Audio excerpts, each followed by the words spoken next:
England fail to get through once again. Once they come up against tough opposition, 4 in. Gents, what's your take on the game and how England failed to deliver once again when on the biggest stage? Tuchel flop, bro. It's as simple as that. Like, why go so defensive so early? Even if your players are starting to drop back, like, what's wrong with you? Your job is to change that flow of the game. If not with your subs, with your words, innit? And injuries were happening. I think I called it in a group. I said, Reece James, he's finished. I could see him stretching from a while. When he came off, why are you bringing on 2 defenders? Like, the game was 50-50. And early on, listen, Messi was getting shackled. Anderson, he got a yellow card quite early, but he was able to restrain himself from fouling him, but at the same time take away his space. And as soon as they scored, it was like, here you go, Messi. We're going to give you all the space you want to kill us. Here you go. Whatever you want to do. It's time for you to wake up. And he woke up. Bro, it wasn't even just that, James. They retreated to parking the bus so early. Like, as soon as they scored, literally, they said, Argentina didn't have the ball. It's crazy. 55 minutes, and now you're expecting to defend. Like, Messi doesn't care about low blocks. He's one of the best in terms of being able to break them down. Like, he knows how to deal with that. So giving him time and space in the final third of the pitch, it just isn't smart. And you've seen what he's done. He's delivered 2 brilliant crosses and they've caused goals. I was talking to one of my dad's friends after the game, and he said it was self-deletion. That England just completely, they caused their own problems, and it was unnecessary. When you look at the first half, and you could arguably say that England probably had the better of the first half, even though there isn't really much in terms of shots on goal or anything like that, but what's it where they call it, field tilt or something like that, or pressure? It looked like the pressure was coming from England, and they looked like they could score a goal, and England nullified pretty much. They nullified Messi as well, as James has already said. But Argentina just came to just be horrible and be ugly and break up play, commit fouls, bounce into people, just make it hostile. And when England go 1-0 up, you think if you nick a second goal, then you're causing problems. And to then retreat and invite pressure from a player that is arguably the best player of all time and is a magician, then you're going to see him pull out some magic, and that's what he did. He pulled out some magic, and they had warning signs. They had warning signs from that Pickford has to make a save from the header. They had warning signs when McAllister hit the post, and the amount of times they played that short corner, did the same short corner routine, and Fernandez having shots, and they're either going over the bar and stuff like that. But then you give him enough time, and he scores. And then with the substitutions that have been made, because they were so negative, you're struggling. England's struggling at that point because where's the outlet? Where's the outball? I think I said in the pod before that England can cause problem with the width with Gordon, which is exactly how they scored, and then you nullify that, and then as soon as you do nullify it, you cause problems for Reece James because they're doubling up on him, and he couldn't really hack it. The thing about it is he hasn't played exactly, Bevan. This is what I was going to say to you. So we saw that James was injured. Yeah, Stones had to come off as well because I think either the concussion maybe was affecting him a little bit, but not the concussion, but the head injury was affecting him a little bit. Yeah, that was fake, bro. Was it actually? But to be fair, when he came off, they weren't the extra sub, innit? Yeah, he hit the ball, innit? Right, but okay. So even if that was fake, he still come off and looked like he was a little bit worse for wear anyway. Yeah, but when you look at the bench, yeah, and you got Konza, Byrne, O'Reilly, Ivan Toney, Marcus Rashford, you got Eze, Mainu, Saka, Madueke, Watkins. I'm not going to name Chabalo already and the other end. You got some real game changers. You've got some guys that can come on and kill the game off. Yeah? Eze hasn't had the best tournament. Saka, hasn't had the best tournament, but we all know Saka, he can create a moment. And we know that he will beat a man and Kane will have a tap in. You know, it's like that, yeah? You decided after you went 1-0 up at 55 minutes, you were going to ring the changes and you were going to go and bring on Konza. You then thought, let me bring on Burns and O'Reilly. I mean, really? Is that Charles Montgomery? Because his name's Burns. I'm joking. It's the truth, though. It's the truth. I don't mind the Konza one, though. The Konza one is enforced. That bit brother was enforced, though, because your right back's gone off. So, all right, only thing he could have done. They took off Gordon for Konza, bro. That's what I'm trying to say to you. Gordon? They didn't take He took off Gordon. Yeah. They should have bought on Rashford for Gordon, and that would have given the same threat on the left-hand side. Rodgers arguably could have come off as well, because I feel like you could have gone with Saka. He would have gave the other fullback an issue. Saka might have been injured. For me, for you to not to have brought him on, surely he must have been injured. Yeah. Leon, doesn't make sense. Leon, we've been doing it all year through the Premier League, yeah? If they're on the bench, I couldn't care less about the injury, bro. You're available. 10 minutes? 15 minutes? Why? Because like there are players in the squad that's why they got that 18-man squad. Some players are gonna get injured. If they're on the bench, they can't not be on the bench. Well, bro, if you can't play, then he's not on the bench. He shouldn't be available, bro. Like, if you can't play, you're not just putting a man on there. Like, I've seen teams put out a sub bench and not put players on there that can't play. So they've had less subs than someone else. I think the issue here was the outlet. I said it for last game. They had no outlet, and they got away with it. Let's be honest. They got away with it last game because they dug in deep. It wasn't as long. It was like 7-8 minutes that they were digging in for. This was 72 minutes. It was the first time mid the sub. So even, what's his name, Madueke hasn't had the greatest tournament, but he's an outlet. Give him the ball, head the ball up to him, let him run. He gets you up the pitch. He may get you a call, he may get you something. But to go so defensive, like, what was his assistants doing? What were the leaders on the pitch doing? Why wait till 2 minutes to bring on Tony? We can't do this. We can't do this for 35 minutes. We can't. Why leave it till 2 minutes to bring on Ivan Toney, bro?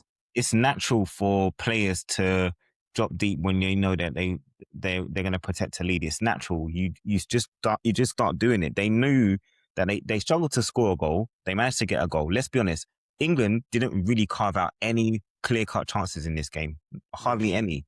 Argentina have had the best chances in the game. They've hit the post twice. They've forced the keeper to make saves. And you never really felt like England, like before the goal, you didn't really feel like England were going to actually create anything, because like every time England got into certain areas, Argentina just committed a foul to make sure it got stopped. Let's be honest. They were smart. And the referee was being very lenient at the beginning. He literally didn't book any Argentinians at first.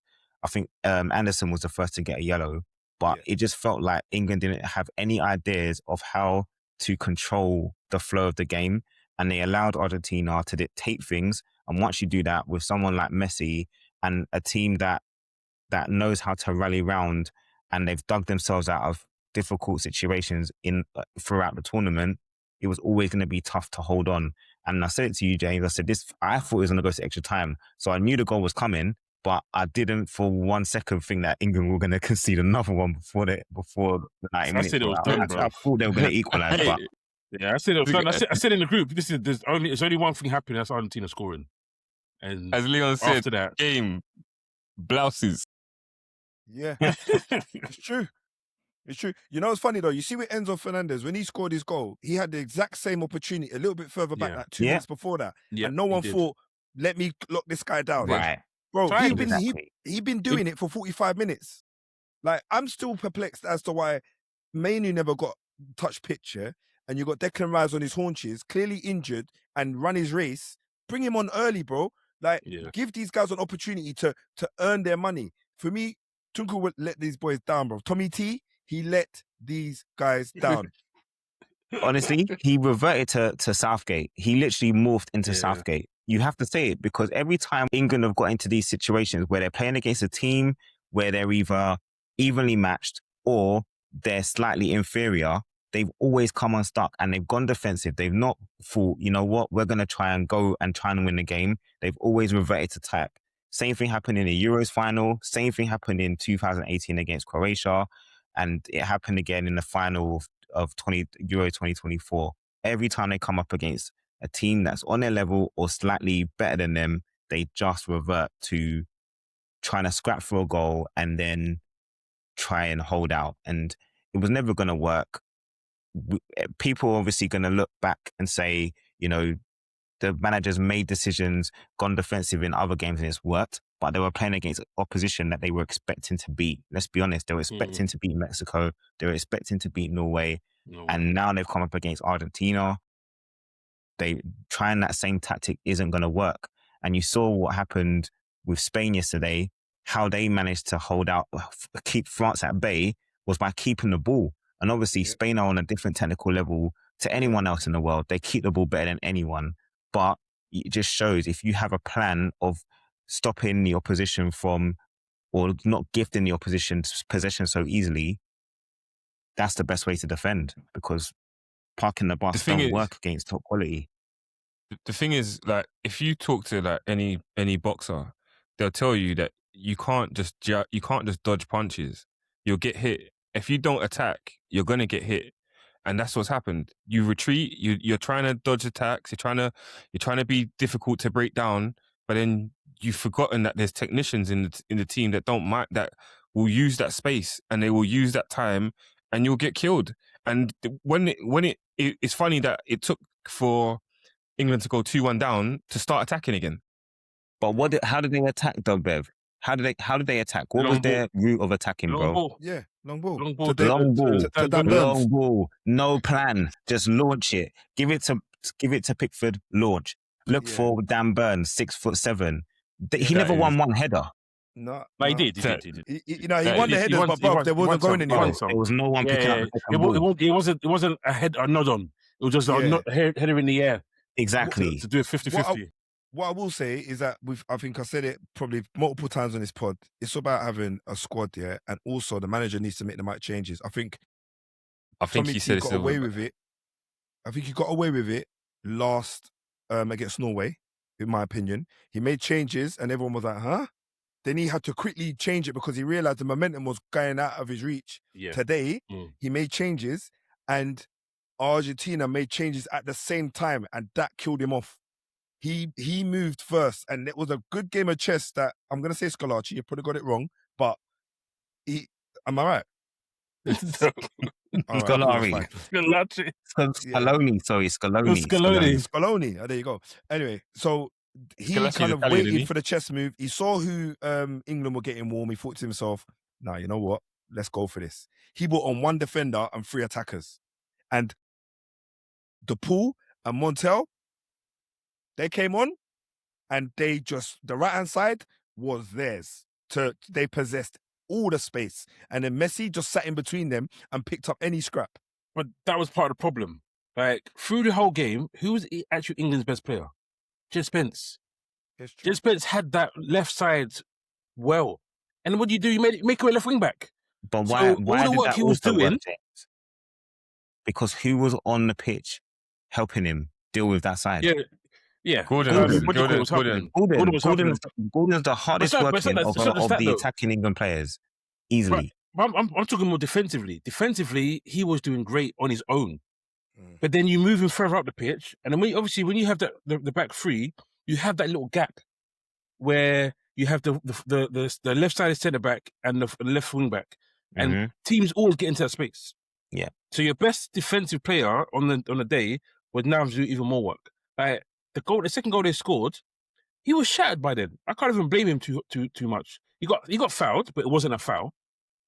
But his reaction was ow, ow, ow, I'm hopping in the air, to the point where someone had to run past him. So I felt bad for him because I thought he had a great game. Felt bad for him, and the system messed him up. And Tuchel, he messed up the bed, bro. End of the day, he was supposed to be the guy that is he does well in tournaments. He's a tournament guy. Yeah, tournament. That's what he's good at. And then he comes in and then he crumbles right at the end. So, listen, I thought, when England scored, I thought, you know what, England might do this, because yes, they didn't do a lot to score, but I thought if they keep on playing the way they're playing, then it's still even. Yeah. It's still even. Yo, Just continue what you're doing. Yeah, Argentina just can't continue. commit. If they kept on playing how they were playing, Argentina couldn't overcommit because England have got enough killers up top. And it goes very close to what Liam was saying a moment ago, yeah? England were trying to do things like how France were against Spain, and they didn't have control of the ball. Argentina had control of the ball, they had control of the game, and when you make those changes, it's going to go out of your reach. And this is the result. They're now in the final, and England on their way home. One thing I have to say that England definitely messed up with is they didn't play a high line against Argentina. It doesn't make sense. They don't have no pace, and England actually do have pace at the back. John Stones being the only one that really doesn't have pace. So for them to have not only sat back, but sat so deep, it was always going to be a recipe for disaster. Literally, if they had played a higher line, it would have meant that Argentina would have had to have found ways to get behind England's defence. We know Pickford loves to run off his line anyway, so he would have played sweeper keeper and dealt with any other through balls that may have been a little bit more accurate or cause a problem. But honestly, they've just shot themselves in the foot with their tactics and the fact that they haven't really been able to have any control of the game. Maybe they're scared of the GOAT, because you look at Messi, top goal scorer of all time, and obviously by the end of it, he already had the record for assists. He was on 10, now he's on 12. So if you do the high line, maybe they're thinking Alvarez has the ability with the perfect pass. Once he's gone, you're not catching him probably. You're probably not, as quick as they are, you're probably not catching. And once he's through one-on-one, he's probably going to score. So maybe that was the fear, but I agree. The high line should have been an option, and it would have allowed them to condense the play, because England were in the battle. They weren't shirking away from the battle, and they were winning it at times. So if they'd pushed it up and they'd played in their half, then maybe, just maybe, it could have been easier for them. But boy, GOAT, Messi is the GOAT, and you can't doubt this guy, man. You can't. Well, he's led this team to another final where they will play Spain, who defeated France yesterday, or defeated France on Tuesday, with a comprehensive 2-0 victory in which France never even turned up. It was Bastille Day, which is a national holiday in France, and they were on holiday. Spain spoiled that party. They really did. I mean, it was a clinical, just superbly technical performance, passing their way through triangles, and France didn't know what to do. It was almost like France did a typical England not turning up to the party. They just did not turn up. It's almost like they went with the 4 attackers again, and that ended up paying their price because they literally had no control of the midfield. As brilliant as Spain were, France were equally as awful. If you looked at that game as a neutral, if aliens had come down to Earth and you said one of these teams was the best team of the tournament, they would never have picked France.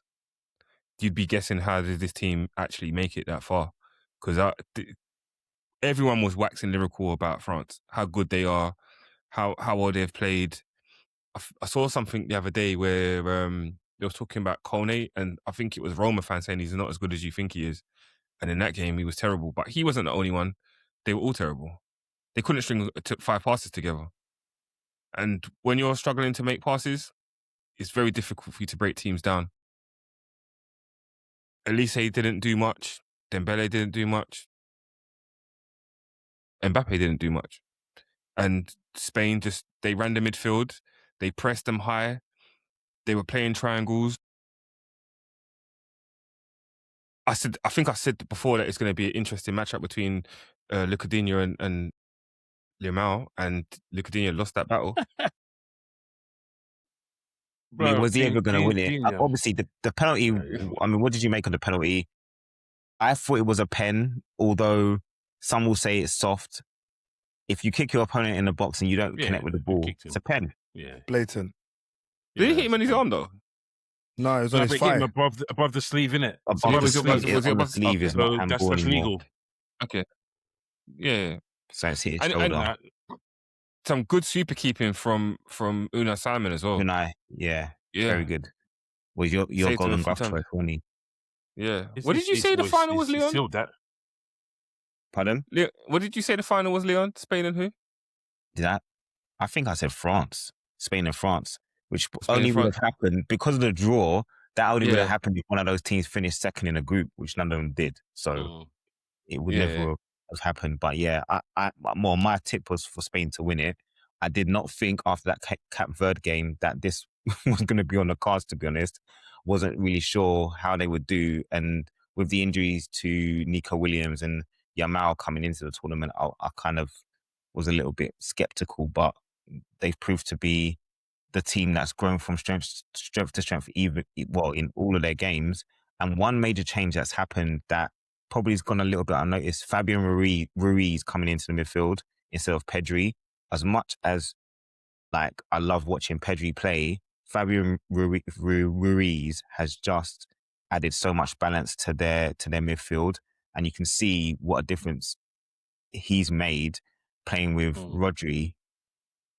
So He's far, underrated. they've been able to dominate all of the midfield, and I think that's where France struggled, having one less man in midfield to basically deal with those guys. They end up paying the price. Elise is not going to drop back and track runners in the way you need him to, and the way that Dani Olmo is able to work hard off the ball, but also find space in areas that are just so dangerous. You guys mentioned this in the last game about how he just seems to find space where you don't think there should be. And again, it was just almost like they were just toying with France for most of the game. And you saw with the second goal for Pedro Porro, I think Spain basically held possession for about a minute or two without France. I think France kind of got a couple of touches to the ball, but not. It was almost trying to intercept, but it went straight back to Spain, and they just continued, and they've ended up scoring a brilliant goal, and they're through. Do you know the funny thing, Leon? When I was watching Spain, for me, it felt like Olmo and Ruiz were the magic men.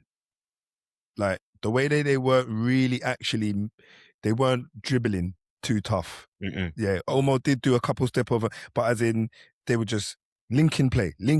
Like they were just the next piece. All right, there you go. You have it. And then, like you just pointed out, the last piece to the puzzle was Porro's goal. You send it into Olmo, he basically gets wiped out, but he gets enough on it just to send Porro on his way, and Porro finishes it like he's a number 9. Do you know what I'm saying? And yeah, I mean, it was embarrassing for France. They went all that way, and I believe they should have done way better. I think everyone on this would agree that, yeah, right, cool. Yeah. You might say Spain looked like a well-oiled machine, but the way France were moving, it would have been hard to stop them scoring. And literally, Spain stopped them scoring. So that was it. It was a team. It was a team versus individuals. That's what it looked like.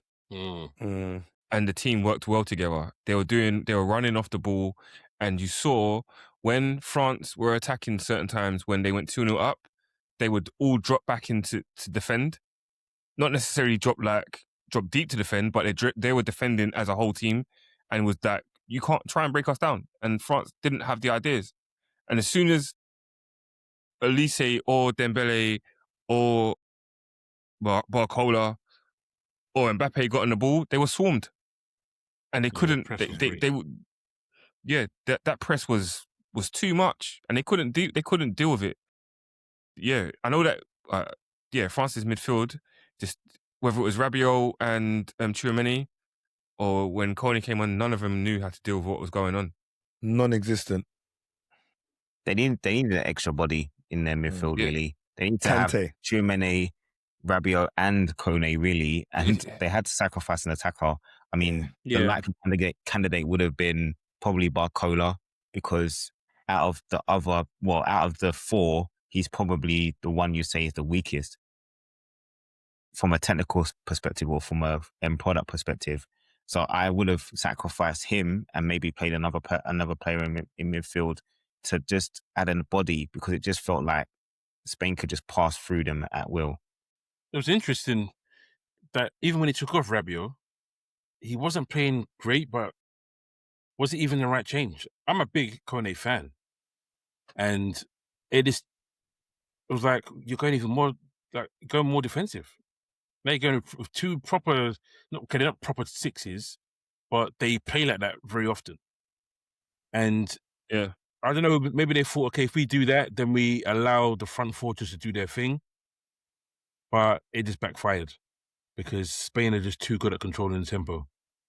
And when Bayern, I thought Bayern was a bit weak, but because he's so good on the ball, technically, he came in and made their midfield like a 4 or a 5, proper 5. And he allowed Cucurella just to have to run that left-hand side. So listen, their manager, De La Fuente, he's looking like a genius right now. He's come in after doing under 21s and just running things. So you got to give him so much credit because they look unstoppable. They don't concede goals. They score when they need to score, and they control the game. Like, what can you do to stop them? Right? It's going to be tough. Them playing Argentina, it's going to be so tactical. Yeah.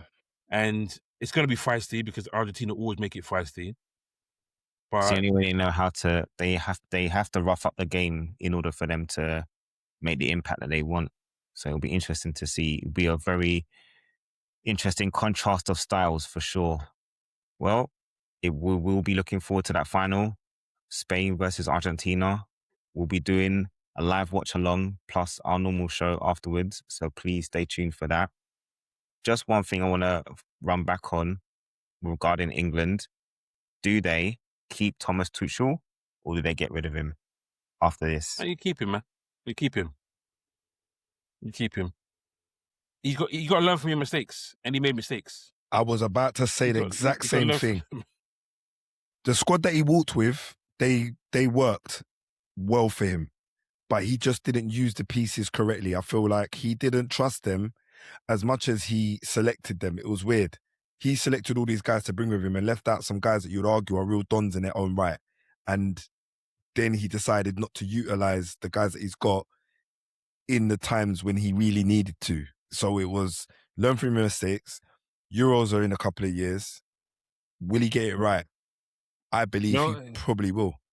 You got to think that England were 8 minutes away from a World Cup final, and it was the goal that equalised was a brilliant goal, and it was an error in judgment in terms of a tactical error in judgment that was made, and that can be fixed. And when before this tournament, before Tuchel was appointed as England manager, I didn't know if they was going to be able to do anything in the tournament. I didn't know what they were going to do as an appointment. And he has pretty much kept England at the same level that they were at under Gareth Southgate. And that's what you want. Maybe you want to go a bit further, but the level hasn't dropped. If they had made it out of the group stage or got knocked out in the quarters or something like that, then maybe you'd say something different. But I think he could do something. He could have a better tournament. And in the Euros, England are going to be a problem in the Euros. They're going to be a force. Teams are not going to want to play them. The next 2 years is nothing, realistically. It's literally what he does in 2 years' time, because they're going to walk the next 2 years of qualifiers. Yeah. Maybe not Nations League, but do they really care about Nations League? If they won that, it might be great, but it's not the Holy Grail. So he has to get back to this point in 2 years' time. And maybe he has to change his own thought process. Should he have taken a Trent? Should he have taken one of the other attacking in Foden or Palmer or Gibbs-White? Because if you put one of those guys on the pitch today, when they're trying to fight for it, you might have had a different story. Not guaranteed. No. You might have had a different story. Trent would have found somebody. Trent would have found someone, James, and you know it.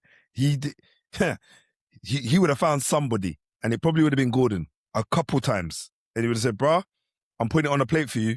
Bury it. Bellingham even would have found. Do you know what I mean? Like, them man, they wouldn't have to drop so deep. Innit? Yeah, man. His passing ability is an outlet. It got Liverpool out of trouble so many times. You're defending, boom, that crossfield pass, and it would have been to Gordon. Yep. So, Or Bellingham. you're right. Yo, Bellingham. One thing I will say, they will have Kane, but Kane needs to stop this dropping deep, playing DM business, man. Because, yes, it works in a way that Bellingham is really good at running deep. So then he goes forward and that's how he gets goals. So maybe that is the thought process around it. But I just can't help thinking if he's up front more often, it's just going to benefit England more often. Yeah. It just feels that way. But we'll see. Tuchel, he deserves to stay. Cool. Well, that's it. What are your predictions for the final, Lamont? I think Spain will do it. Score? I'm going to say 2-1. Okay. Bevan? I'm gonna go 2-1 Argentina. Okay. James? Or Spain. Okay. I'm going to go 2-1 Spain. All 90 minutes, lads? Or are we saying that's going into 120? I think it's going to be 90. So someone said 1-0, but that could still be an extra time. Yeah. That could still go to... Any scoreline can still be an extra time, realistically. Yeah, I'm going to go 2-1. I think it will be done in normal time. I don't think we'll have an epic like we did in the last World Cup. I can see it being death by 1,000 cuts by Spain. I think it's one mistake. More than likely. Cool. Well, we look forward to that. Thank you for joining us. Please don't forget to like. Please don't forget to subscribe. You can check us out on many platforms now. As I said, we're now uploaded to YouTube, Spotify, Apple Podcasts, Amazon Music. So anywhere you want to find us, you can. And yeah, please don't forget to comment. If you have any thoughts on what happened with the England game, what happened with the France and Spain game, or you have a prediction for the final, please let us know and we'll shout it out on our live watch along. Till then, have a good rest of the week and we'll catch you on Sunday. Peace. Laters.